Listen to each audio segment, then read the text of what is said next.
Ito yung main products nyo ng Santa Barbara. Ito yung makapal. Yung pinilan nyo kanina sa harap. Alin? Dito. Ito. Okay, narito tayo sa bayan ng Santa Barbara at makakausap natin ngayon si Mayor Carlito Saplan. Si Mayor Carlito Saplan ng bayan ng Santa Barbara, lalawigan ng Pangasinan. Mayor, ano po ang pangunahing produkto natin dito? Saan kilala ang bayan ng Santa Barbara? Okay, magandang umaga din po sa inyo. Sa lahat po nang dito ngayon. Ang Santa Barbara, dito sa barangay namin sa Ventrilla, sila po yung talagang matagal na gumagawa ng bricks na nakakarating hanggang sa ibang bansa. Saka dito sa may barangay Maningding, na kami po yung parang sikat na talaga na gumagawa ng bricks dito sa Santa Barbara. Ano pong klaseng bricks yun? Clay na ginagawa nila yung clay ginagawa nilang bricks. Kulay... niluluto nila yun. Yung ba yung... meron silang sariling pugon. Yung ba yung mga kulay pula na bricks na nakikita natin sa mga lumang bahay? Orange. Minsan pag nasunog, may mga itim din eh. Yun yung hinahalo nila yung itim na nasunog, parang design na nila yung dinidesign na nila yung itim. Yung ba yung ginagamit sa mga lumang bahay? Yung tama ka doon, tama ka. Yun yung ginagamit sa mga old na bahay. Yung mga tulad doon sa bigan, yung mga kulang nila na dinadagdagan nila ng brick. Yun yung in-order nila dito sa Santa Barbara. Dito sila kumukuha. Saka kung makita nyo yung lumang munisipyo namin, dati kasing wood yun. Ngayon giniba ko yun, repair ko, pinalaki ko. Puro bricks po yung nakalagay sa harap. So nagpala sa mga restoration ng mga old houses? Oo, pwede. Pag halimbawa kailangan nilang i-restore, gusto nilang bricks, dito sila kumuha sa Santa Barbara, marami po. Maraming gumagawa dito. Malaki po. May barangay Ventinilla, marami dito. Mayroon doon sa dito sa highway, mayroon doon sa likod. Saka sa may barangay Maningding. So andito tayo ngayon sa Lopez Bricks. Ito yung isa sa mga pagawaan ng sinasabi ni Mayor kanina, Mayor Saplan. At kausap natin dito yung sa isa sa mga katiwala na si Sander ng Lopez Bricks. Sir, tanong ko lang, gaano kadaming bricks ang napoproduce nyo sa isang araw? Pag naproproduce, depende po sa gawa. Ano, per order ba to? Opo. So pag may umorder, saka lang kayo magpaproduce. Depende sa dami ng bulk. Sino usually mga umorder sa inyo na saan nyo dinadala? Sa Bulacan, Zambales, La Union, sa Pampanga. Binanggit ni Mayor kanina na ito rin daw yung same bricks na ginagamit pang restore ng mga old houses. Tama ba? Opo. Yung sa mga Spanish, ito rin ganito din yung quality na ginagamit. Opo. Katulad nung dating munisipyo. Paano ba ginagawa to? Tulad nung sa kanina, anong prosesong... Maraming proseso yan, sir. So itong ginagawa niya ngayon... Yan yung finished product. So ito, finishing na lang to. Finishing, papatuyo, magiging ganito po. Magiging... Ganyan po. Patingin nga. So ito yung pinaka-quality ng tiles niya. Bakit inuukitan? Hindi po inuukitan sa talagang... Disenyo talaga yan? Opo. Sa disenyo, design. Talagang ganyan na po yung molde yan. May molde, hulmahan. Ito yung mula dun sa square na ganyan. Bali, basa pa, tapos imamolde na lang na gano'n. Hanggang sa matoy. Fina-firing pa yan, Ito yung... Okay. Nandun yung iba, yung mga babaeng naghuhulma din. Tingnan natin. Puntahan natin. Ganito muna siya, ito yung raw.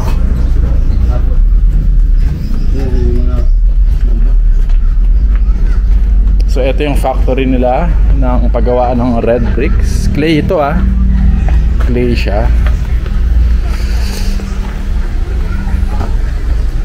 Ano to? Fina-firing din to, no? May kiln kayo dito. Ito yung hulmahan. Okay. Tapos ganyan muna siya. Ganyan muna. Ito yung basang clay talaga, no? Tapos pag natuyo, saka dadalhin doon sa hulmahan na kanina. Okay. Parehas.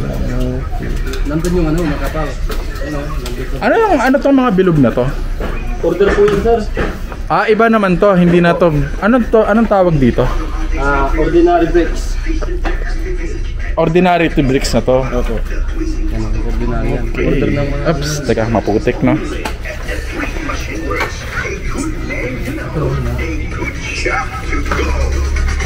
So dito pala ang main source sa Santa Barbara ng mga ganitong bricks. Ito yung main products nyo ng Santa Barbara. Ito yung makapal. Yung tingnan nyo kanina sa harap. Alin? Ah, dito, ito. Ito yung unang proseso niya, sir. Ayan, ito yung basang clay. Kinuhulma muna. Ginagawang ganito, rectangle. Okay. Tapos, imumuldi doon. Imomolde. Tapos, magiging ganyan po siya, sir. Okay. Momolde dito. Opo. Ang makapal na ano na. Ay, yung ginagawa nung isa doon kanina sa molding ano nila. Kapag ano, na ganito na, nakasalansan, tapos pumuti, ipapasok dun sa pugon, tsaka iluluto. Patingin nga nung pugon nyo. Yung kiln yun, di ba? Po. Firing na yun. Opo. Ah, yung pugon. Same process din sa ceramics, na. Ganun din. May kiln din yan, di ba? May pugon din. Parehas lang pala pag sa clay. Ano yung mga uto? Ah, ito luto na to. So yun yung i-deliver nyo na. Papackaging na lang yan. Ito yung pugon. Pugon. Pinaglulutuan. Pinaglulutuan, okay. Anong ginagamit dito na ano? Gas ba? Ano?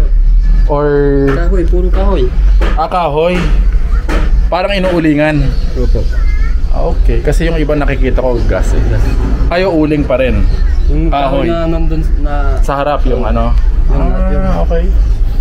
Mano-mano pa rin pala no kayo? I mean, hindi gas, hindi tulad nun sa ibang... Ano? Lalabas pa to patapos. Ready to deliver. Pwede. So yun yung ngayon dinadala nyo sa mga umorder na ano. Wala dito eh. Pinita lang ito. Itatali lang. Ito na yan. Maliit Ito kukunin na mamaya. Okay.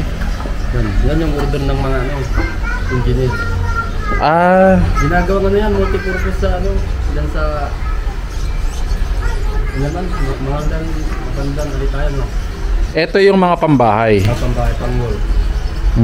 Ang sabi ni Mayor kanina, ginagamit din to sa mga restoration. Nagdadala kayo sa vegan? May mga umorder din dito? Ay wala, pag sa vegan wala. Sabi niya kasi meron daw, may nagsasourcing din daw dito ng ano, ng mga nagre-restore ng mga lumang bahay doon. Okay, so... Siguro yung mga nag-order dito, sila na yung dumadala. Nagdadala, dinadala din doon. Yung sa La Union, nag-pick up dito tapos. Meron sa La Union?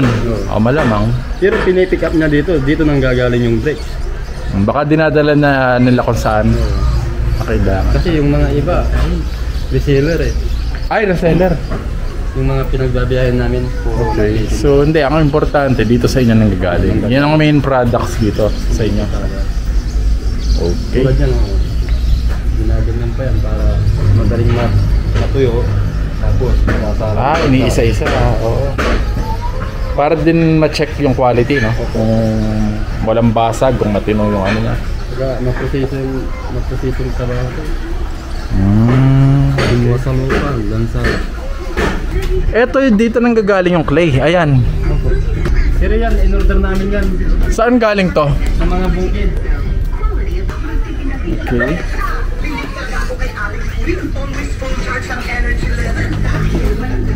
Pupunta tayo doon sa gilingan yata. Para maging pino siya.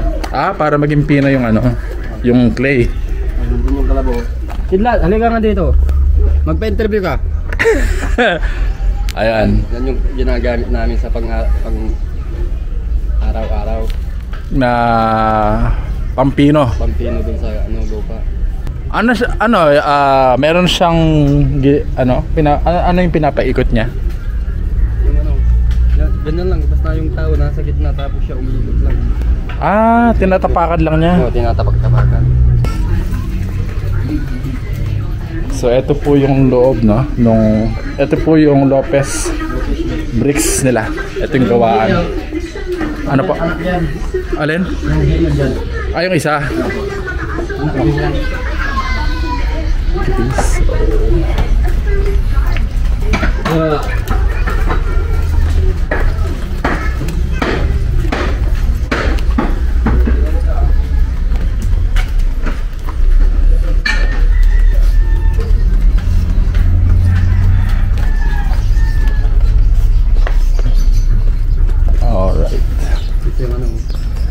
Ito yung kahoy na ginagamit yung panggatong. Ito yung kahoy na ginagamit nila sa pugon. Dun sa firing or sa kiln. Yan. Dito po yan sa anong highway to? Ventinilla. Matatagpuan nyo tong kanilang Lopez Bricks Ventinilla Highway, no? Dito sa may Santa Barbara.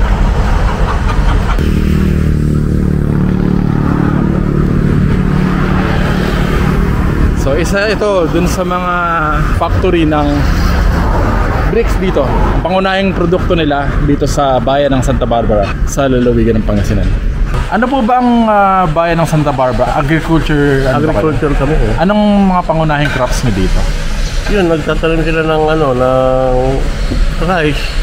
Meron kaming lugar na tinataniman ng tabako sa may Lucandia. Yun yung malaking tumutulong din sa amin kasi nakakapag kami ng excise tax. Ay, excise tax. Magkano naman po ang nakukuha niyong... Minsan, kung hindi sila nagtatanim ng tabako, mais naman ang tinatanim nila. Mais? Yung nagtatanim din sila ng rice. Karamihan talaga, mas maluwag talaga rice. Kamusta naman po ang irrigation natin dito? Okay naman?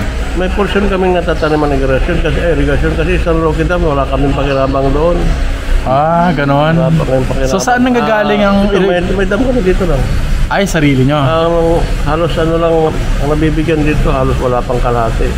Ang ikinabang, Kalasyaw. Ganon. Part ng Magaldan. May dam po na sinasabi nyo, ilan pong kaya niyang supplyan na barangay? Ito, mula dito, hanggang sa papunta ng Kalasyaw na. Pero yung pataas na doon, wala na. Kailan pa po yung binil nyo na yung dam na yan, Mayor? Matagal na yan, binata pa ako. Dam na yan. Hindi pa ako politiko, dam na yan. Dito Sabi namin, dyan lang. Anong tawag sa dam na yan? Anong tawag? Sinukalan Dam. Sinukalan. Familiar nga parang na ano. Sinukalan Dam. Naririnig ko yun. Mayor, yung... Nare-request nga namin na kung pwede gumawa sila sa may boundary ng Ordoneta at Santa Barbara para mapagbigyan lahat. Dati na pagbibigyan kami ng sa Rocky Dam, bigla namang huminto. Kasi para daw sa sa parting East sa San Manuel. Kasi yung dam natin yung San Roque Dam sa Manuel eh. Oo nga. Pero ang nabibigyan doon sa East mismo, nabibigyan. Kasi maliit yata ginagawa nila yung iglim ng tubig. Kaya hindi mapagbigyan lahat. Kaya pati Manasike, wala silang tubig. Noong opening, napagbigyan kami ng opening, pero ngayon wala na. Kamusta naman po ang production natin ng gulay at palay? Ngayon, ayos okay naman. Diba sa may parting Ilucandia, marami na nagtatanim ng gulay dyan. Mayor, yung kung excise tax doon sa mga din ng munisipyo din po sa tabako. Ilang portion po ba ng natataniman po dito sa bayan ng Santa Barbara? Malaki, halos buong Ilucandia na pag tumatanim sila, ilang maray, Nilombot, Bansal, Erpe, Leet, 4 na barangay. Ilang percent po ba? Kaya lang, yung dumarating sa amin dati na mga 60 million a year, nabawasan, bali naging 16 million na lang gawa ng kinuha ng province. Kinuha ng province yung iba. Kaya papasalamat ako sa lahat ng kasama ko sa Sangguniang Bayan, sa lahat ng department heads, mga barangay officials, sa support nila na tuloy-tuloy po yung progression ng Santa Barbara. Dahil po sa kanila, nagiging first class po ang bayan ng Santa Barbara dahil sa magandang pamamahala. Yun nga, ongoing na yung hospital namin, matapos na. Saka halos lahat ng kalsada namin, halos simentado na. Siminto na namin ngayon yung papuntang yung mga farm to market road para at least yung mga anihin nila, hindi na sila mahirapan maglabas. Mabiyahe. Oo. Tapos tuloy-tuloy yung grading namin at saka paggawa ng dike, kaya tingnan nyo ngayon, hindi na kami binabaha. Dati, ulan lang ng kundi, lubog na ang Santa Barbara, pero ngayon, parang magsasampung taon na hindi na kami namumuli na sa baha. Okay na, yung ano nila. Si Mayor pa mismo nagdi-dredge yun. Yung sa mga ilog nyo dito, meron ba kayong mga sloping program? Meron. Tuloy-tuloy yung paggawa namin ng slope protection. Masalamat ako kay Secretary Benor Abalos, nagbigay siya ng 173 million. At saka yung iba may ginagawa din si Congresswoman dito sa may barangay Dalonggi at saka Tulyaw, may ginagawa sila dyan, pero ewan ko kung sino nagpapagawa nun, hindi naman yata si Congresswoman. May 200 million ulit yan na ginagawang slope protection. Makikita nyo pag ganyan kayo sa tulay ng Maramba Bridge, makikita nyo yung ginagawa nila dyan. Pero yung dito sa side na to, ako ang gumawa. Anong yun? Budget po ng calamity fund. Calamity. Bali yan. Kasama yung roads kasi kinukwento ko na yung daanan ng DK para at least daanan ng mga stock. 10 million din. 10 million? Okay. Pero ang pondo ng munisipyo yun. Ito daw yung solar project ni Mayor Saplan. Ito yan sa Santa Barbara.